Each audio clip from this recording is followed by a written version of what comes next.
Communication শব্দটার সাথে আরেকটা শব্দ আমরা সবসময় জুড়ে দিই, effective. Effective communication. Effective communication ব্যাপারটা কি? একটা গল্প বলি। আমারই একটা অভিজ্ঞতা কোনো এক সময়। ক্লাসে বসে আছি, শিক্ষক পড়াচ্ছেন। একসময় শিক্ষক নিজে বুঝতে পারলেন ক্লাসের কারোই মনে হয় মনোযোগ নেই। একজনকে টার্গেট করে বললেন, "নাই বলো তো কি বলছি? কি বললাম এতক্ষণ?" সে পারল না। পাশের জনকে জিজ্ঞেস করা হলো, সেও পারল না। এভাবে যতজনকে জিজ্ঞেস করা হলো কেউই পারছিল না। এখন দোষটা আসলে কার? সব স্টুডেন্ট তো আসলে আ খারাপ হয় না। একজন স্টুডেন্টের তো মনে থাকার কথা যে আসলে কি নিয়ে কথা হচ্ছিল। যেটা সমস্যা হয়েছিল সেটা হচ্ছে শিক্ষক যেভাবে পড়াচ্ছিলেন, উনার পড়ানোর ধরনটা এমন ছিল, সবার জন্য হয়তো আকর্ষণীয় ছিল না। একদমই বোরিং ছিল।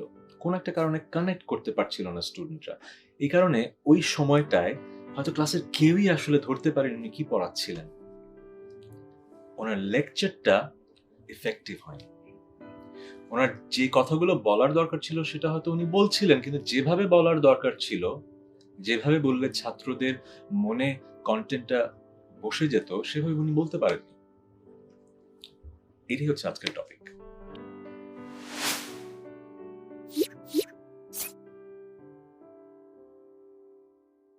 যে কথাগুলো বলা দরকার, বলা উচিত, যার কারণে কথাগুলো ইফেক্টিভ হবে। আমাদের ভাবের আদান-প্রদানটা ঠিকভাবে হবে। Effective communication. যারা কমিউনিকেশন স্টাডিজ নিয়ে পড়াশোনা করেন, তারা জানেন যে এফেক্টিভ কমিউনিকেশনের জন্য একটা গাইডলাইন আছে। এই গাইডলাইনটাকে সহজভাবে প্রকাশ করার জন্য একটা নেমনিক ডিভাইস ইউজ করা হয়। জার্গন ইউজ করে ফেললাম। Mnemonic device. এটা নিয়ে একটু পরে কথা বলবো। সেটা হচ্ছে 7 C's অফ কমিউনিকেশন। কমিউনিকেশনের 7টা সি, মানে 7টা শব্দ, যে শব্দগুলো সি দিয়ে শুরু হয়। এই শব্দগুলো যদি আপনার জানা থাকে, এই শব্দগুলো যদি আপনি আত্মস্থ করে ফেলেন, তাহলে হবে কি আপনার কমিউনিকেশনটা ইজি হবে। আজকের এই লেকচারে আমরা এই 7টা শব্দ নিয়ে কথা বলব। প্রথম শব্দটা হলো ক্লিয়ার, CLEAR, স্পষ্ট, যার বাংলা আমরা সবাই জানি। এখন আমরা যখন কথা বলি বা লিখি বা যে কোনো মাধ্যমে কমিউনিকেট করি, আমাদেরকে স্পষ্ট হতে হবে। আমি আমার মাথায় হয়তো ভাবছি আমি যে কথাটা বলছি সেটা ঠিক বলছি, কিন্তু আমি যদি স্পষ্টভাবে না বলি, তাহলে যিনি শুনছেন তিনি কিন্তু ঠিকভাবে শুনতে পারলেন না। তার কিন্তু বোধগম্য হলো না। কমিউনিকেশনটা এফেক্টিভ হবে না। তো আমরা কিভাবে বুঝবো যে আমরা যা বলছি তা স্পষ্ট হচ্ছে কিনা? প্রথমত স্পষ্ট শব্দ চয়ন তো হতে হবে। এটা প্রথম কথা। দ্বিতীয় যে কথাটা যেটা আমরা সবসময় ভুলে যাই, আমি যেই গতিতে কথা বলছি সেটা কি ঠিক আছে আমার অডিয়েন্সের জন্য? অনেক সময় আমরা খুব তাড়াতাড়ি কথা বলে ফেলি। এত তাড়াতাড়ি কথা বলে ফেলি যে মানে এত তাড়াতাড়ি কথা বলি যে আসলে যিনি শুনছেন তিনি ভয় পেয়ে যাচ্ছেন অথবা মনোনিবেশ করতে পারছেন না। আবার অনেক সময় এরকম হয় যে আমরা এত চিন্তা করে এত সময় নিয়ে কথা বলছি, যিনি শুনছেন তিনি বোর্ড হয়ে খেই হারিয়ে ফেলছেন। সো আপনাকে বুঝতে হবে কোন গতিতে আপনি কথা বলছেন। কমিউনিকেশন তো শুধুমাত্র কথা বলা না, লেখাও। সো আপনাকে বুঝতে হবে আপনি যদি হাতে লিখে কিছু কাউকে দিচ্ছেন, সেটা legible কিনা, মানে বোঝা যাচ্ছে কিনা, হাতের লেখাটা ঠিকঠাক হচ্ছে কিনা। অথবা আপনি হয়তো টাইপ করছেন, এমন কোনো শব্দ চয়ন আপনি করে ফেলেন না যে কথাগুলো আসলে বোঝা যায় না, আপনার অডিয়েন্স জানে না। যেরকম আমরা যে ভুলটা অনেক সময় করি, আমরা অ্যাব্রিভিয়েশন ইউজ করি, অ্যাক্রোনিম ইউজ করি, আমরা হয়তো জার্গন ইউজ করি, যেই শব্দগুলো হয়তো সবার ব্যবহারের আ জন্যে না।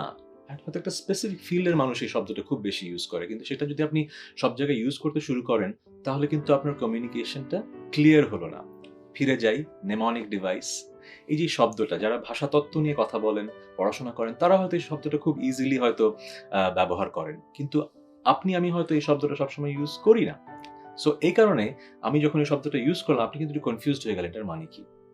সো এটাই কিন্তু এফেক্টিভ কমিউনিকেশনের কয়েকটা গাইডলাইন। ক্লিয়ার হতে গেলে আপনাকে বুঝতে হবে আপনি কোন গতিতে কথা বলবেন, কিভাবে লিখবেন সুন্দর করে, কোন ভাষায় লিখবেন, কিরকম শব্দ চয়ন হবে। আরেকটা ইম্পর্টেন্ট বিষয়, অ্যাব্রিভিয়েশন এবং জার্গন ইউজ কি করবেন, কি করবেন না। যদি একটা প্রফেশনাল কোনো মিটিং হয়, সেমিনার সিম্পোজিয়াম হয়, তখন ডেফিনিটলি আপনি জার্গন ইউজ করবেন। কারণ আপনার যারা অডিয়েন্স তারা সেই জার্গনগুলো জানে। কিন্তু আপনি যদি এমন কারো সাথে কথা বলছেন যিনি আসলে সেই ফিল্ডের না, তখন জার্গনগুলো ইউজ করবেন না। না হলে কমিউনিকেশন ক্লিয়ার হবে। So the number 1 point is আপনার কথা আপনার লেখা, আপনার সবকিছু ক্লিয়ার হতে হবে, স্পষ্ট হতে হবে। দ্বিতীয় শব্দটা হচ্ছে কারেক্ট, CORRECT। সঠিক তথ্য দেওয়া কিন্তু সব সময় আপনাদের কর্তব্য। অনেক সময় হয় কি, আমরা অনুমান নির্ভর কথা বলে ফেলি। অনেকে আছে না যে কিছুটা বলতে হবে বলে ফেলি, যেটা বাংলায় বলা হয় আন্দাজে কিছু বলে ফেলা। বন্ধুদের মাঝে কিন্তু অনেক সময় বলে ফেললে তেমন একটা সমস্যা হয় না, কিন্তু প্রফেশনাল ফিল্ডে, কর্মক্ষেত্রে যদি এরকম হয়, আপনি মিটিং এ বসে আছেন, আপনার বস জিজ্ঞেস করলেন যে গত মাসের সেল কত ছিল, আপনি যদি বলেন জানি না, সবাই কি ভাববে, আপনার তো জানার কথা। এখন যদি আপনি অনুমান নির্ভর একটা ফিগার বলে দেন, 83 লক্ষ টাকা, আপনি বলে ফেলতেই পারেন, অনেকে বলে ফেলে, কিন্তু এটা এফেক্টিভ কমিউনিকেশনের পথে একটা বিরাট বাধা। কেন জানেন? কোনো না কোনো সময় আপনার বস অথবা অন্য কেউ কিন্তু জেনে যাবে যে আসল ডেটাটা কি। যদি বস ডিরেক্টলি জেনে যায়, তখন তো একদম ইমপ্রেশনটা খারাপ হয়ে যাবেই। অন্য কেউ জানলেও কিন্তু সেই মানুষটা ভাববে যে এই মানুষটা আসলে ট্রাস্টওয়ার্দি না। অফিস এনভায়রনমেন্টে তখন হবে কি, গ্রেপ ভাইন বলে, একটা ইনফর্মাল কমিউনিকেশন চ্যানেলে সবাই জেনে যাবে যে আপনি আসলে অফিসে এরকম অনুমান নির্ভর কথা বলেন, এবং আপনাকে সবাই তখন চাপাবাজ বলবে। Sorry, I am using this term, কিন্তু বাংলাদেশে এই টার্মটাই আপনাকে দেয়া হবে, ট্যাগটা দেয়া হবে। এই কারণে কখনো অনুমান নির্ভর কথা বলবেন না। আপনি যা বলবেন সেটা যেন কারেক্ট হয়। এখন ওই যে বললাম, আমরা চক্ষু লজ্জায় অনেক কিছু বলে ফেলি যে জানি না কিভাবে বলে। দেখুন, আমরা পৃথিবীতে কেউই সবকিছু জানি না, এটা আমাকেও মেনে নিতে হবে, আপনাকেও মেনে নিতে হবে।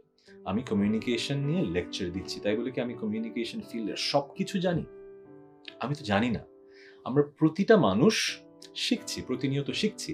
একটা পর্যায়ে আমরা যখন চলে আসি, তখন আমাদের মনে হয় যে না, আমার শেখার মাত্রাটা এমন জায়গায় আছে যে আমি এই বিষয় নিয়ে কথা বলতে পারি। তাই বলে কি আমি সব জেনে গেছি? আমি তো সব জানিনি। এমন একটা জায়গায় আপনার সাথে যদি আমার দেখা হয়, হঠাৎ যদি আপনি আমাকে কমিউনিকেশনে কিছু একটা জিজ্ঞেস করেন, আর ওটা যদি আমি না জানি, আমি আমি কিন্তু লজ্জা পাবো না। আমি বলব যে ভাইয়া, এই বিষয়টা তো আসলে আমি জানি না। এটা নিয়ে তো আমার আরেকটু বেশি পড়াশোনা করতে হবে। সবসময় মনে রাখবেন, না বলতে কখনো পিছপা হবেন না। ভুল তথ্য দিয়ে, মিথ্যা তথ্য দিয়ে যদি আপনি কাউকে বিভ্রান্ত করেন, সেটার যেই রিপারকাশন, সেটা কিন্তু আরো অনেক বেশি। সে কারণে আপনাকে প্রথমেই মনে রাখতে হবে, আপনি সবসময় যতটুকু তথ্য জানেন, সঠিক তথ্যটা দেবেন। সবসময় কারেক্ট থাকার চেষ্টা করবেন। আর যদি না জানেন, গ্রেসফুলি বলবেন, আমার এই ব্যাপারটা জানা নেই, আমি জেনে আপনাকে জানাচ্ছি। 7 C's অফ কমিউনিকেশনের তৃতীয় সি হচ্ছে কমপ্লিট। COMPLETE, মানে সম্পূর্ণ। আপনি যা বলতে চান তা সম্পূর্ণভাবে বলা শিখতে হবে। এখন একটা ছোট্ট গল্প বলি। হয়তো আপনি বসের রুমে আছেন, আপনার মিটিং শেষ, আপনি বেরিয়ে যাচ্ছেন, বস আপনাকে বলল যে মিস্টার এনামকে 15 মিনিটস পরে রুমে আসতে বলেন, আমার একটা ছোট্ট কাজ আছে, একটা কল আছে, এই কলটা শেষ করে আমি ওনার সাথে বসবো। এখন আপনি বেরিয়ে যেয়ে এনামের ডেস্ক যখন পার হচ্ছেন, তখন বললেন যে এনাম ভাই, স্যার আপনাকে ডাকছে। আপনি চলে গেলেন। এনাম ভাই যখন রুমে ঢুকলেন, তখন তো বস একটা ইম্পর্টেন্ট কলে আছে। বস তো রেগে গেলেন, তুমি এখন আসছো কেন? তোমাকে না বলছি 15 মিনিট পরে আসতে। এখন এনাম ভাই কিন্তু হতচকিত, উনি তো বুঝলেন না আসলে কি হলো। উনি ফিরে এসে যখন আপনার ডেস্কে বললেন যে আপনি না বললেন যে স্যার আমাকে ডাকছে, ও আচ্ছা হ্যাঁ, 15 মিনিট পরে যেতে বলেছিল। দেখুন, ছোট্ট একটা ব্যাপার, কিন্তু আপনার সাথে কিন্তু এনাম ভাইয়ের একটা ফ্রিকশন তৈরি হয়ে গেল। ভুলটা কি হয়েছে? ভুল যেটা হয়েছে, 15 মিনিট পরে যে যেতে বলতে হবে, এই কথাটা বলতে আপনি ভুলে গেছেন। আপনার কমিউনিকেশনটা হয়েছে, কিন্তু কমপ্লিট হয়নি। অনেক সময় এই কমিউনিকেশনটা কমপ্লিট হয় না বলে ছোট থেকে বড় অনেক সমস্যা হয়ে যায়। সো আপনাকে সবসময় মনে রাখতে হবে যে কথাটা আমি বলছি, সেটা আমি কমপ্লিটলি বলতে পারছি কিনা, তাহলেই কমিউনিকেশন এফেক্টিভ হবে। চতুর্থ শব্দটা হচ্ছে কনক্রিট, CONCRETE। এই শব্দটা আসলে কনস্ট্রাকশন ইন্ডাস্ট্রিতে ব্যবহার হয়ে থাকে, কিন্তু আমরা যে অর্থে বোঝাচ্ছি সেটা হচ্ছে নির্দিষ্ট করে কিছু একটা বলা। কনক্রিট এভিডেন্স শব্দটা শুনেছেন না? কনক্রিট মানে হচ্ছে আমি যা বলছি, is it backed by data or not? নির্দিষ্ট কোনো তথ্য দিয়ে আমি ব্যাক করছি কিনা আমার কথাটাকে। এটা একটা এক্সপ্লেনেশনটা যদি হবে দিই, ধরুন আপনাকে কোনো একটা প্রফেশনাল সেটিংয়ে আপনার বিজনেস পারফরমেন্স নিয়ে কথা বলতে বলা হচ্ছে। আপনি বললেন যে গত বছরে আমাদের সেল খুব ভালো ছিল, এই বছরও গ্রোথ ভালোই হয়েছে, মোটামুটি মনে হচ্ছে যে আগামী বছরও একই রকম গ্রোথ হবে। দেখুন, অনেকগুলো কথা শব্দ কিন্তু আমি ব্যবহার করলাম, মোটামুটি, ভালোই, অনেক। এগুলো আসলে ভাষা কথা, কনক্রিট নির্দিষ্ট কোনো কথা না। আপনি যদি আসলে ইম্প্যাক্টফুল কিছু বলতে হয়, কমিউনিকেট করতে হয়, তাহলে আপনাকে বোঝাতে হবে যে গ্রোথ হয়েছে, রাইট? কিভাবে বোঝাবেন? আপনি বলবেন যে গত বছর থেকে এই বছর আমাদের 6.8% গ্রোথ হয়েছে। এই যে বললেন 6.8%, এটা একটা কনক্রিট একটা ডেটা। যিনি শুনলেন তিনি কিন্তু আসলে বুঝতে পারলেন।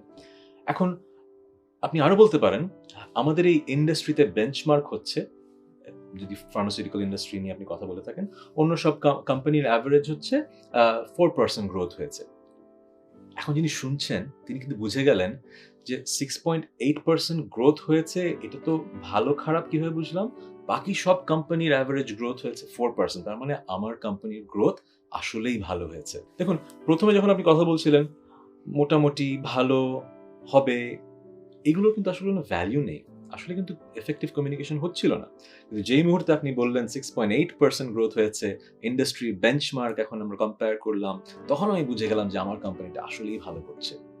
এই কমিউনিকেশনটা কনক্রিট হলো, তাই এফেক্টিভ হলো। এরপরের শব্দটা, পঞ্চম শব্দ, কনসাইজ, CONCISE, মানে সংক্ষিপ্ত আকারে কথা বলার চেষ্টা করা। দেখুন, এর আগের এক্সাম্পলগুলো তো আসলে প্রফেশনাল ফিল্ড থেকে দিলাম, এখন মনে একটা এক্সাম্পল দেওয়া উচিত ব্যক্তিগত জীবন থেকে। ধরুন, আপনি পাসপোর্ট রিনিউ করাবেন। আপনার বন্ধু কয়েকদিন আগেই পাসপোর্ট রিনিউ করেছেন, আপনি জানেন, আপনি তাকে ফোন দিয়েছেন, আপনি বলেছেন যে দোস্ত, পাসপোর্ট রিনিউ করবো, কি কি করতে হবে রে? এখন আপনার এই বন্ধুটা আসলে গল্প করতে পছন্দ করেন, কথা বলতে ভালোবাসেন, কিন্তু কেউ তাকে বলেনি যে সবসময় বেশি কথা বলতে হয় না। এখন তিনি ফোন ধরে বলা শুরু করলেন যে, আরে শুনছিস, ওই কবির ভাইয়ের ওই মামা তো ওই পাসপোর্ট অফিসে কাজ করে, ওনারে ফোন দিলাম, তারপরে ওই রেস্টুরেন্টে যে একটু বসলাম, জোস রেস্টুরেন্টের খাওয়াটা কিন্তু। তারপরে উনি অনর্গল ওই রেস্টুরেন্টের গল্প বললেন, আর ওই মামার কথা বললেন, আরো অনেক কথা বলছেন। আপনি কিন্তু ততক্ষণে হারিয়ে গেছেন। আপনি আমি কেন ফোন দিয়েছিলাম? এখন যাকে ফোন দিয়েছেন সে যদি ডিরেক্টলি বলতো, এতটা থেকে এতটা পাসপোর্ট অফিস খোলা থাকে, এই বিল্ডিং এ যাবি, এই ফর্ম ফিল আপ করতে হয়, এই ব্যাংক থেকে এত টাকার এই করতে হয়, এতদিন লাগে, এই রকমের ঝামেলায় পড়তে পারিস, এই ঝামেলায় পড়লে একে ফোন দিবি, ডান। কি হতো? কনসাইজ, মানে একদম সংক্ষিপ্ত আকারে আপনাকে যেই তথ্যগুলো দেওয়া হতো সেটা আপনার কাজে লাগতো। কিন্তু তিনি যে গল্প বলা শুরু করলেন সেটাতে কিন্তু আপনার কাজে লাগলো না, তাই না? এফেক্টিভ কমিউনিকেশন হলো না। এখন আপনি হয়তো বন্ধুর সাথে গল্প করছেন, আচ্ছা ঠিক আছে দোস্ত, বুঝছি বলে রেখে দেবেন। তখন হবে কি, আপনিও ইনফরমেশন পেলেন না, আপনার বন্ধুটাও জানলো না যে আপনাদের এই কমিউনিকেশন আসলে কারোই কোনো লাভ হলো না। আপনাকে যেটা করতে হবে, আপনি নিজেও কনসাইজ হবেন, আর যখন কোনো মানুষ কনসাইজ হচ্ছে না তাকে একটু বুঝতে দিতে হবে, দোস্ত এই একটু সময়ের অভাব আছে, তুই একটু ডিরেক্টলি বলতো কার সাথে যোগাযোগ করব, কি ফর্ম, কত টাকার আমার কোন ব্যাংকে দিতে হবে। এইভাবে যদি আপনি কথা বলেন তাহলে কি, যিনি কনসাইজ হচ্ছেন না তার জন্যও সুবিধা হচ্ছে বুঝতে যে তিনি ঠিক কথা বলছেন না, আর আপনারও সময়টা বেঁচে যাচ্ছে। আর নিজে যখন কমিউনিকেট করবেন তখন তো মাথায় রাখবেনই, you have to be concise. 7 C's of কমিউনিকেশনের 5টা শব্দ নিয়ে আমরা কথা বলে ফেললাম। এবার 6ষ্ঠ শব্দ, কনসিডারেট। কনসিডারেট মানে হচ্ছে আপনি যার সাথে কথা বলছেন তাকে আসলে বিবেচনায় নিয়ে কথাটা বলা। আমরা বলি না অনেক সময়, হি ইজ সো ইনকনসিডারেট, মানে একজন অবিবেচকের মতো কথা বলছেন। আমরা যার সাথে কথা বলবো তার মানসিক অবস্থা, তার আর্থসামাজিক অবস্থা সবকিছু মিলিয়েই কিন্তু আমাদের কমিউনিকেশনটা হতে হবে। যেরকম একটা গল্প বলি, ধরুন আপনার বন্ধুর পরিবারে কেউ ইন্তেকাল করেছেন, আপনি সেখানে গেছেন, আপনার মূল কাজ কিন্তু সহানুভূতি জানানো, রাইট?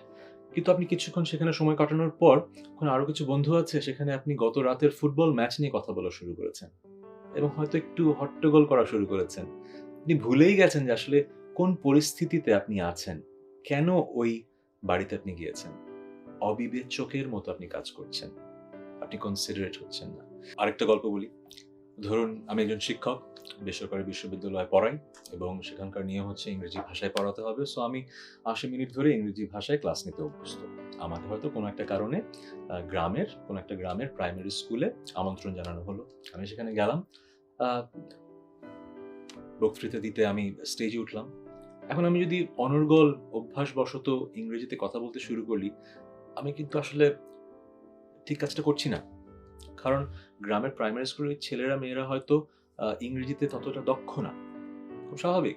কিন্তু আমি যদি সেটা না ভেবে ইংরেজিতে কথা বলতে শুরু করি, কারণ আমি যা আমি সেভাবেই কথা বলি ক্লাসে, তখন হবে কি পুরো কমিউনিকেশনটা ইনএফেক্টিভ হয়ে যাবে। আমি কিন্তু বিবেচনা না করেই কথা বলছি, I am being inconsiderate. So আপনাকে মনে রাখতে হবে, আপনি হয়তো খুব ঠিকভাবে কথা বলছেন, আপনার মনে হচ্ছে, কিন্তু আপনি যদি আপনার অডিয়েন্সকে বিবেচনায় না নেন, আপনাকে হয়তো মনে হতে পারে তাদের চোখে ইউর বিং ইনকনসিডারেট। সো আপনাকে যদি এফেক্টিভ কমিউনিকেশন নিয়ে ভাবতে হবে আপনার অডিয়েন্স নিয়ে, হতে হবে কনসিডারেট। আমাদের আজকের লিস্টের শেষ শব্দটা হচ্ছে কার্টিয়াস, মানে ভদ্র। কার্টিসি শব্দটা আমরা শুনেছি, ভদ্রতা। এখন কমিউনিকেশনে এটা কেন গুরুত্বপূর্ণ? এই কারণে গুরুত্বপূর্ণ যে আমরা যখন কমিউনিকেট করছি, এটা তো টু ওয়ে প্রসেস। আমরা যদি সম্মান রেখে কথা না বলি, তাহলে কিন্তু আসলে কমিউনিকেশনটা সফল হবে না। আমরা যখন কমিউনিকেট করছি, তখন কিন্তু একটা ইমপ্লিসিট কন্ট্রাক্ট আছে আমাদের মাঝে। ইমপ্লিসিট কন্ট্রাক্ট মানে হচ্ছে না বলা একটা বোঝাপড়া, যে আমিও আপনাকে সম্মান করি, আপনিও আমাকে সম্মান করেন। যখনই এটা ভেঙে যায়, তখন আসলে কি কথা হচ্ছে সেটা ম্যাটার করে না। মাথার মধ্যে গেঁথে থাকে যে যিনি আমার সাথে কথা বলছেন, তিনি আমার সাথে সম্মান দিয়ে কথা বলছেন। এখন সম্মানটা আপনি কিভাবে দেখাবেন? এখানে অনেক কালচারাল এলিমেন্টও আছে, অত ডিটেলসে এখন যাব না। কয়েকটা এক্সাম্পল দেই। যেমন ধরুন, আপনি যার সাথে কথা বলছেন তার কত কাছে যেয়ে কথা বলবেন, তার পার্সোনাল স্পেসের ভেতর ঢুকে যাচ্ছেন কিনা, এটা কিন্তু আপনাকে ভাবতে হবে। আপনি কিভাবে দাঁড়াচ্ছেন, কিভাবে বসছেন, সেটা কিন্তু ভাবতে হবে। যেরকম ধরুন, একটা ছোট্ট উদাহরণ দেই।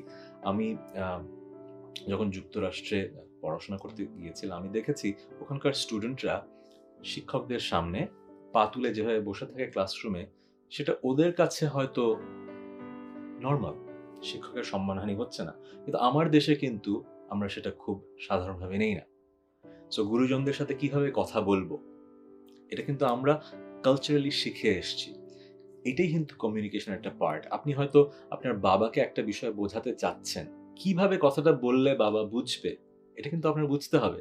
অনেক সময় হয় কি, আমরা অনেক আবদার করে পাই না, হয়তো এমনভাবে কথাটা বলছি যেটা আসলে আমার বাবা মনে ঠিকভাবে নিচ্ছে না, কিন্তু সম্মানের সাথে সুন্দরভাবে যদি আমি কথাটা বলি, তাহলে হয়তো বাবা বুঝবে।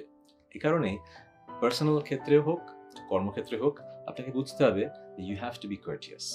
সম্মান দিতে জানলেই আপনি সম্মান পাবেন। এখানে বলে রাখি, এই টপিকটা আসলে এত ভাস্ট, কালচারাল অ্যাপ্রোপ্রিয়েটনেস, কি করা উচিত কি করা উচিত না, কালচারালি কোনটা রেলেভেন্ট কোনটা ইররেলেভেন্ট, এটা নিয়ে কিন্তু সামনে আরো ভিডিও থাকবে। সো চিন্তার কিছু নেই। সো আজকের ভিডিওতে আমরা এফেক্টিভ কমিউনিকেশনের 7টা সি কি জেনে ফেললাম। আশা করছি আপনাদের মনে থাকবে। কিন্তু আপনারা নিশ্চয়ই আমাকে এখন জিজ্ঞেস করবেন, আমরা তাহলে কি কমিউনিকেট করার সময় এই 7টা সি চিন্তা করে প্রত্যেকটা স্টেটমেন্ট বলবো? সেটা তো পসিবল না। এটা প্র্যাকটিসের ব্যাপার। যখন এটা নিয়ে আপনি চিন্তা করবেন, এই শব্দগুলো মাথায় রাখবেন, আস্তে আস্তে ব্যাপারটা আত্মস্থ হয়ে যাবে। আমি যখন কথা বলছি, আমিও কি সবসময় একদম ঠিকঠাক, ক্লিয়ার, কনসাইজ, কনক্রিট, কমপ্লিট কথা বলি? সবসময় হয়তো পারি না, কিন্তু যেহেতু আমিও প্র্যাকটিস করেছি ওভার দি ইয়ার্স, আমি হয়তো একটু বেটার পারি আপনার চেয়ে। তাই বলে আমিও তো পারফেক্ট না, আমিও শিখছি, আমিও নিজেকে বেটার করছি। আপনারা আজকে থেকে এই প্রসেসটা শুরু করেন, যেন এফেক্টিভ কমিউনিকেশনে আপনারা একদিন আমার চেয়ে ভালো হয়ে যান।